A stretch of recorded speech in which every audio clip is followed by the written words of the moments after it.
Good morning! Luto naman tayo ng ginisang munggo.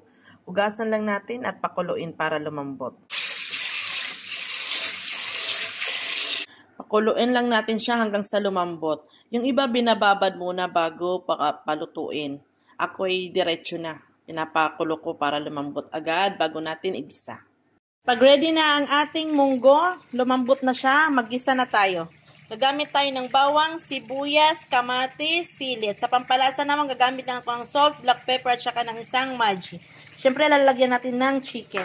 Dahil wala kaming ibang gulay, ito lang available namin, maglalagay tayo ng lettuce. Let's G! Mag-gisa na tayo ng ating munggo. Magpainit lang tayo ng mantika. Natin ng bawang, sibuyas at kamatis. Antayin lang natin lumabas ang kanilang mga aroma at lumambot ng konti. Since malambot ng ating munggo ay mabilis na lang to.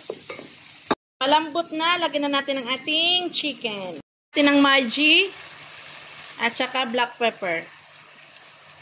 Pag malambot na ang ating manok, pinalaw ko na pala dyan ang pinakuluan nating munggo kanina.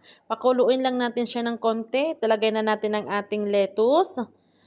I-mix lang natin siya ng konti. Isang kulo lang din yan para hindi masyadong overcook ang ating gulay. Mas masustansya kasi ang gulay pag hindi masyadong overcook.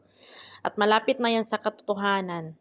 At ayan na, tapos na ang ating munggo. Thank you, buyers!